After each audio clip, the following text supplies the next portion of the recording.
So the previous video took me like 4 attempts, which was just horrifying. Hopefully I can get through this one in just one. So the previous video, we talked about the normal distribution. In this video, we want to talk about problem solving with the normal distribution. So you need to be very aware of z-scores. Remember from the previous video, a z-score tells you how many standard deviations above or below the mean a specific data item lies. We also need to know about percentiles. So in the previous video, we talked about percentiles. So if I say a student took the SAT and they scored in the 95th percentile, what does that mean? That means 95% of people that took that SAT scored less than that student, okay? So kind of remember percentiles less than, remember z-scores. And what we're going to introduce in this particular video is a table of values. So let me show you really quick. I handed one of these out to each of you in class. So there you have it. But we do have the z-scores percentiles table, okay? And so this table, it basically gives you a correlation between z-scores and percentiles, okay? So we're going to be calculating some z-scores, and then we're going to go to the table to find a corresponding percentile, okay? Because again, connection between z-scores and percentiles, okay? So with that said, let's go to the notes. Here we are. Maybe. All right, there we go. So we need to recall the z-score formula. So you take the data item, you subtract the mean, and you divide by the standard deviation, okay? And then when reading the z-score table, that was the document I just showed you, the percentages are always given as a percent to the left of the z-score. Now think about that. To the left would be less than. So remember, the percentile tells you the percentage less than a particular z-score, okay? So keep that in mind as we work through this stuff. Now I'm going to do some bouncing back and forth. No big deal there. I think I'm going to do these on the whiteboard. I think it'll be easier because every time I flip back and forth from here to something else, it erases. So just make sure you've got your worksheet in front of you. I'll try to write the problems down the best I can on the whiteboard. Now I am on my laptop, so you know how that looks when I write on it, but we'll get through. Okay, so the first question we have here, where we're problem solving with the normal distribution, we have the distribution of monthly charges for cell phone plans in the US. In the US is normally distributed with a mean of $62, a standard deviation of 18. What percentage of plans have charges that are less than $83.60? Okay, so we have a mean of, well, let me give you like a little background so you're not like completely left wondering. So cell phone charges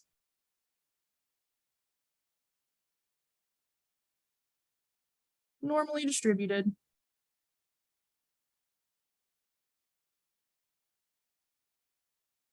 with a mean of 62 and a standard deviation of 18, okay? What percent of monthly charges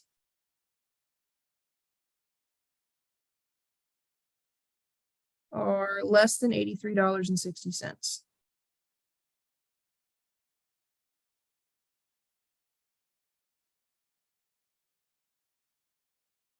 Okay, so again, imagine just beautiful, stunning penmanship, okay? But this is what you're going to get. I think you can basically read it. Ideally, you've got your worksheet in front of you too. So again, the distribution of monthly charges for cell phone plans in the US is normally distributed. The mean is $62. The standard deviation is 18. And we're specifically looking at a data item of $83.60, okay? So we're looking for a z-score. So we're going to take the data item. We're going to subtract the mean. We're going to divide by the standard deviation. So grab a calculator unless you want to do some mental math. We take 8360. We want to subtract 62. We get 2160. We're going to divide that by 18. And we get a z-score of 1.2. So $83.60 is 1.2 standard deviations above the mean. But what we were asked is what percentage of monthly charges are less than $83.60. So if we can find the percentile associated with 1.2, that'll automatically tell us the percentage of data items less than this, okay? So let's go to the table. So remember a z-score of positive 1.2. All right, so if you, I'm going to annotate this. If you're looking at a z-score of positive 1.2, that gives us a percentile of 88.49, okay? So you just find 1.2 in the table. That's the percentile we're looking for. So we get that this is associated with 88.49%. So 88.49% of charges are less than $83.60. Now, just using logic, what percentage of plans or monthly charges do you think would be more than $83.60? Well, we know 88.49% are less than $83.60.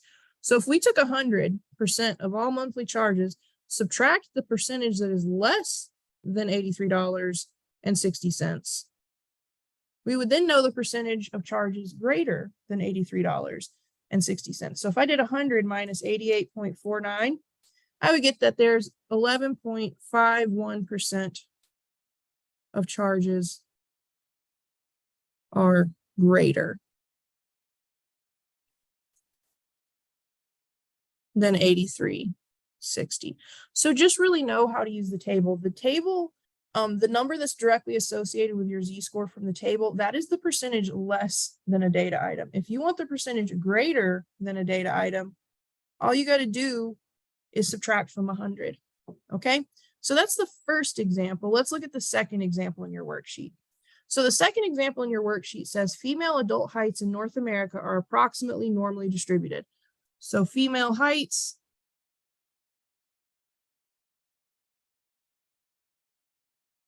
in North America, normally distributed.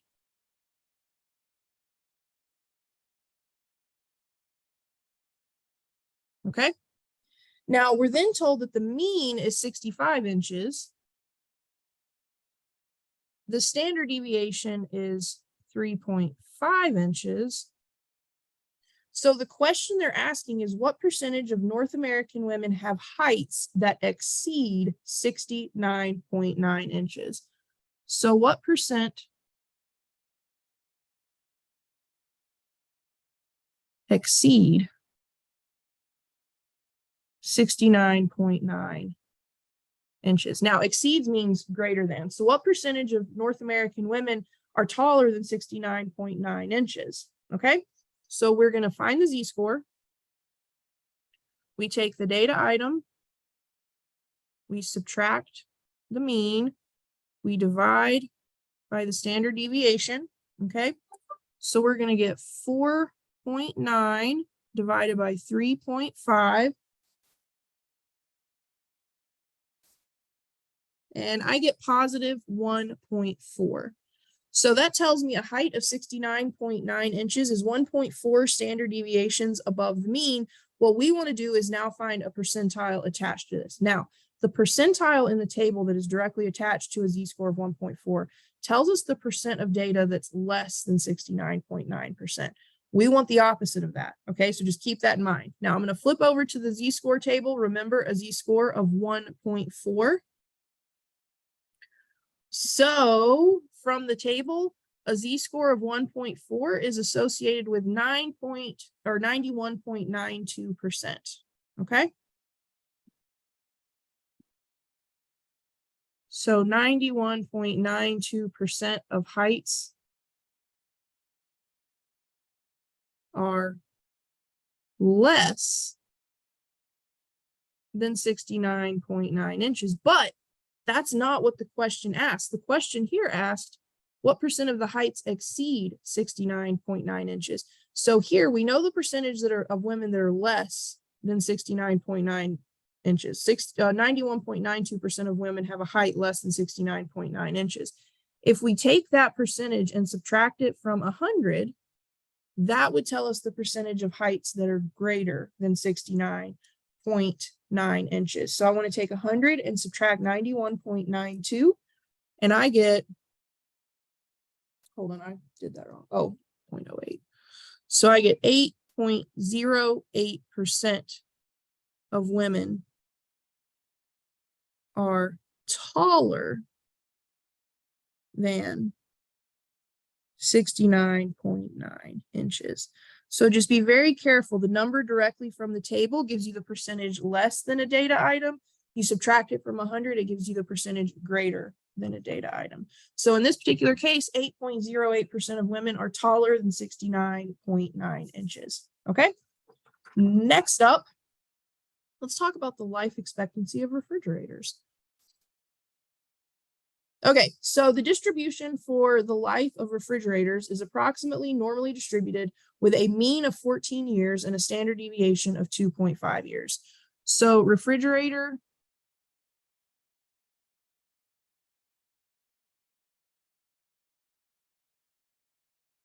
life expectancy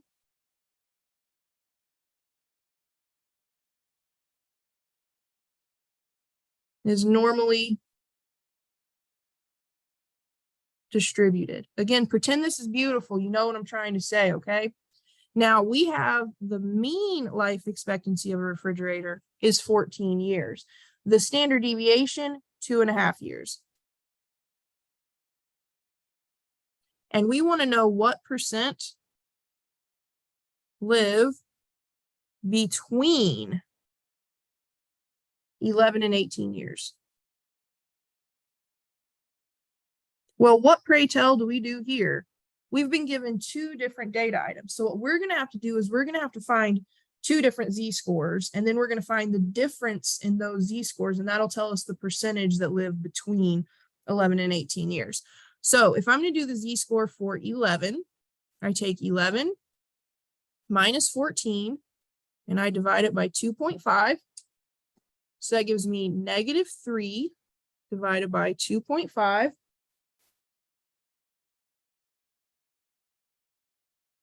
I get -1.2. And then the z-score for 18 years, I take 18, I subtract the mean of 14, divide by 2.5 years. So I get 4 divided by 2.5, and I get 1.6. So let's go to the table, okay? Make sure you write these down. We've got -1.2, and then we've got positive 1.6, okay?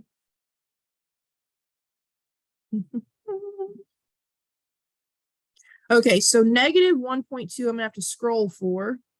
So -1.2 is associated with 11.51%. Positive 1.6 is associated with 94.52%. So write those down.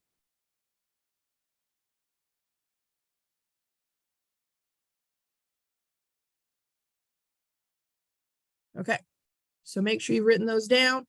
-1.2 z-score is associated with 11.51%. A 1.6 z-score is associated with 94.52%. Let's go back to the whiteboard. Okay, so we had 11.51% of refrigerators last less than 11 years. We had 94.52% of refrigerators last less than 18 years. So we want to know what percentage lasts somewhere in the middle. So what we do is we take 94.52, we subtract 11.51, and we get 83.01% of refrigerators last 11 to 18 years. So again, if you're looking at a percentage between two data items, find two z-scores, go to the percentile table and find two percentiles, and then just subtract them. And that gives you the percentage of data that falls between those two data points. Okay, so that's kind of it. We had an example where we had one situation with what percentage is below a particular data item. an example with what percentage is above a particular data item. And then we had another example with what percentage is between two data items. So the last example, we're going to mix things up a little bit. Let me get some water. Okay. For the last example, it says IQ scores are approximately normally distributed with a mean of 100 and a standard deviation of 15. So IQ scores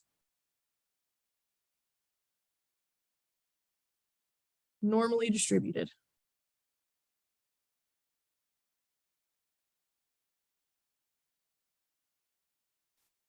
We have a mean score of 100 and a standard deviation of 15. And then we are asked 3 questions about this. So the first question says, what percentage of IQ scores fall below 85? So percent below 85. So I'm going to find my z-score. I'm going to take my data item. I'm going to subtract the mean. I'm going to divide by the standard deviation. So 85 minus 100 is negative 15. Divided by 15 is negative 1. Okay, so I have a z-score of negative 1. I'm going to go to my z-score percentile table. And we're looking for a z-score of negative 1. Let's scroll. So a z-score of negative 1 is associated with a percentage of 15.87. And remember, the percentage directly from the table gives you the percentage below that particular point. So if we're dealing with a z-score of negative 1, the percentage of data that would fall below that is 15.87%. So we would say 15.87% of IQ scores are less than 85. I was going to put percent. We don't need percent there. There you have it. So let's look at the next example. So part B, what percentage of IQ scores are above 106? So percent above 106. So we do a z-score. I do 106 minus 100 divided by 15. So 106 minus 100 is 6. 6 divided by 15 is something. 0.4. All right. So we're going to go to the table, find our percentage. Okay, so we're looking for 0.4. So we scroll down. Here we are. So 0.4 is associated with a percentage of 65.54. So 65.54. Now, 65.54 represents the percent of IQ scores less than 106. But the question here said, what percentage of IQ scores are greater than 106? So we would do 100 minus 65.54. So 100 minus 65.54, we get 34.46% of IQ scores are greater than 106. Okay. So then finally, we're going to have to go to the next screen. But finally, we have what percentage of IQ scores are between 82 and 97. Okay. So remember, X bar is 100. S standard deviation is 15. And we want to know, we want to know the percent between 82 and 97. So we're going to find 2 z-scores, 2 percentiles, and then the difference, okay? So a z-score for 82 would be 82 minus 100 divided by 15, okay? So that's going to be what, 18? That doesn't look like an 18. 18 divided by 15. So that should also be negative, but we get negative 1.2. Make sure you got a negative 18 divided by 15. So that's our first z-score. Our second z-score is for 97. So 97 minus 100 divided by 15. I get negative 3 divided by 15. 0.2, negative 0.2. Okay, so write these down. I'm going to switch screens. Make sure you write everything down so you can keep track of it. So on the new screen. Okay, negative 1.2. I want to make sure we can see them both on this. Yeah, we'll be able to see them both if I scroll up. Okay, so negative 1.2 is associated with a percentage of 11.51. Negative 0.2 is associated with a percentage of 42.07. So we have 11.51 and 42.07, okay? All right, so we have 11.51%. We have 42.07%. So what this means is 11.51% of people would score less than 82. 42.07% of people would score less than 97. We want the percentage between. So we would do 42.07 minus 11.51. And we get 30.56%. So 30.56% of IQ scores are between 82 and 97. And that's it. So the big thing here is know how to calculate a z-score. Understand the percentile table. The percentile that comes directly from the table represents the percentage below a particular point. Subtract from 100, you get the percentage above that particular point. If you've got two z-scores and two percentiles, subtract them to find the percentage between, okay? So fantastic news. I got through this video all at once, which is awesome because the last one took me 4 attempts, which was annoying. But here we are. You've got your normal distribution video. You've got your problem solving with normal distribution. Practice, practice, practice. Let me know if you have any questions. Send me emails. Hope you have a great day. All right, take care.